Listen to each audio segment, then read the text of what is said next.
Managing short naps. If your baby rarely naps close to 2 hours anyway, please don't worry. Short naps don't mean you're doing anything wrong.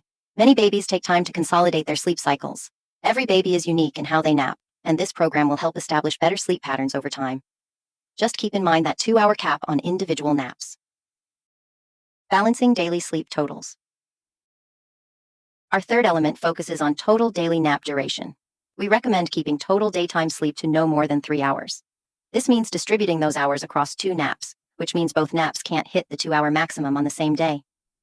I've included sample schedules in your downloadable resources that show different ways to organize these sleep periods. Sometimes you might need to gently wake your baby to keep within this 3-hour total. Why does this matter so much? Your growing toddler needs plenty of active, engaged awake time for their development.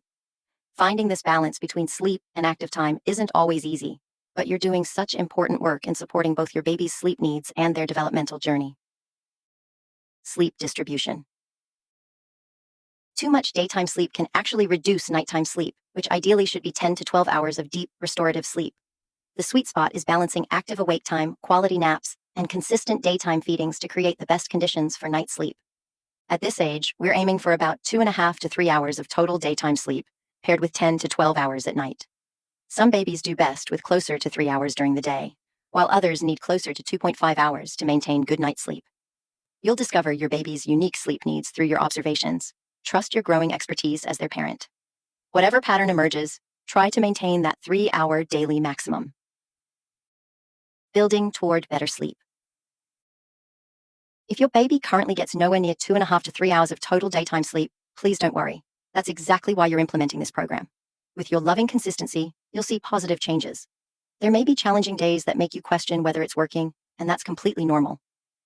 Remember that progress isn't always linear. Sometimes we take 2 steps forward and 1 step back. What matters is your overall direction. After following this approach consistently, most families find their baby's daytime sleep naturally increases to that 2.5 to 3 hour range while staying within the 3-hour maximum.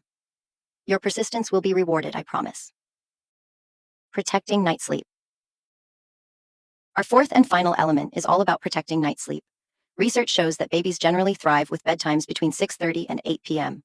In my own family, I found 7 to 7:30 p.m. worked beautifully for my children. To support this bedtime range while ensuring your baby has a full wake window before bed, we need to be thoughtful about when the final nap of the day ends. Bedtime will naturally vary a bit depending on how naps went that day. Here's a simple guideline. To maintain a full wake window and target a 7 to 8 p.m. bedtime, your baby should wake from their final nap between 3:30 and 4:30 p.m. each evening. Key elements. Summary. So let's recap our 4 key elements. Wake windows range from 3 to 4 hours. No single nap exceeds 2 hours. Total napping hours are capped at 3 hours maximum. The final nap of the day ends between 3:30 and 4:30 p.m. Each morning, you'll begin your day with this framework in mind. The specific timing will vary a bit depending on nap lengths, but these guidelines provide the structure your baby needs while giving you the flexibility to adapt to real life. Remember that some days will go exactly as planned, and others absolutely won't, and both are completely normal. I've included sample schedules in your resources that show different ways this flexible routine might unfold throughout your day. These are examples of possibilities, not rigid schedules you need to follow precisely.